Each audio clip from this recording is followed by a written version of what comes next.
On behalf of the entire New York City Police Department, I extend our most profound condolences. Detective First Grade Luis Alvarez was an authentic man. He'd let you know exactly what he thought. I think that's pretty fair to say. And while his tenacity and strength made him a leader among his contemporaries, he would shy away and downplay the accolades that naturally came with such actions and influence. At the end of the day, and all throughout his remarkable life, Lou just wanted to do what's right. And he desperately wanted others, particularly those in positions of great power, to follow suit. Born in Havana, Cuba in 1965, he was just a year and a half old, and the Alvarez family came to plant roots here in Astoria.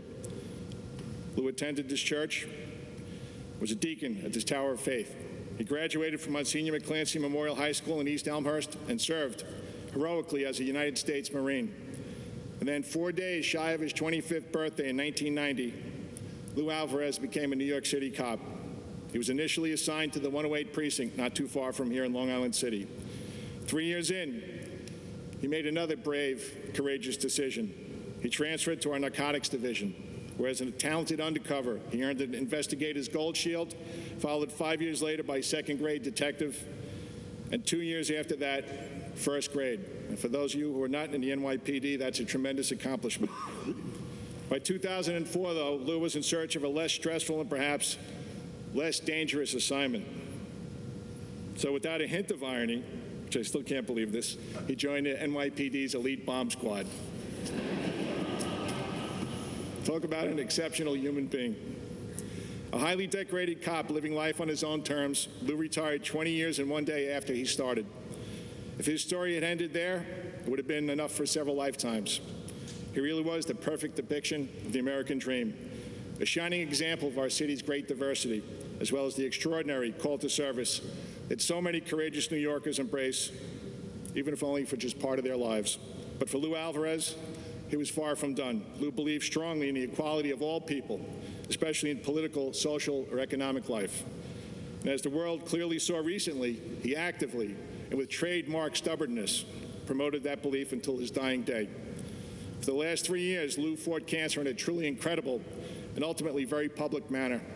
I refer to his battle as incredible because it wasn't just Lou's valiant struggle against a debilitating illness, cruelly revealed years after his unwavering dedication to public service. It was also his enduring commitment to the people of New York City and our nation, including every single first responder and volunteer who saw their work on September 11th and in the weeks and months afterward as a duty, plain and simple. He and they viewed their efforts as an obligation that they'd promised long ago to the people we serve. And all Lou wanted in return was to have his government recognize the labor and pain of his brothers and sisters by making sure they're taken care of medically when they fall ill. And Lou himself told the House Judiciary Committee in Washington 3 weeks ago, he was covered. There are a great many others who aren't or who won't be. My life isn't worth more than the next responder to get cancer, he testified. My family's needs are not worth less than others that have already died.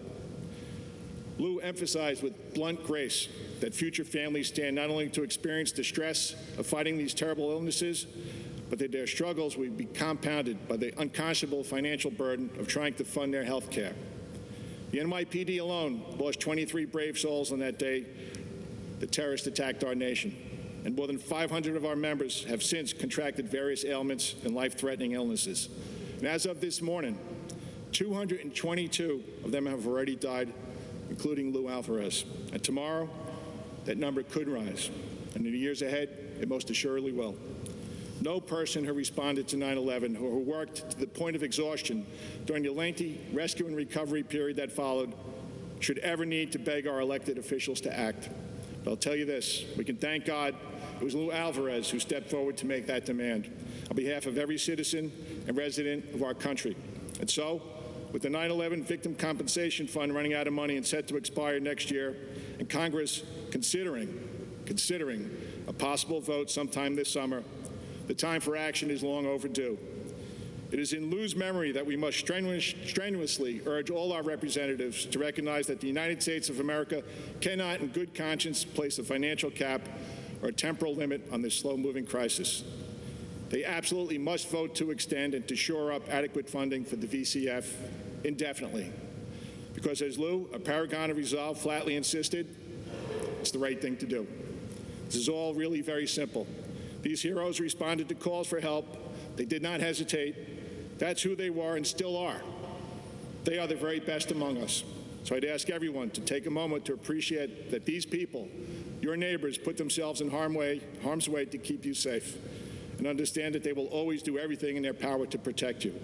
That's what Lou and so many others did. That's his enduring legacy, and that legacy protects us still. We pray that Lou now finds rest, and that we find solace and peace and strength to live the lives he fought to give us all. God bless Detective Luis Alvarez, and God bless every member of the NYPD and all first responders who will forever now carry on his most important work. Thank you.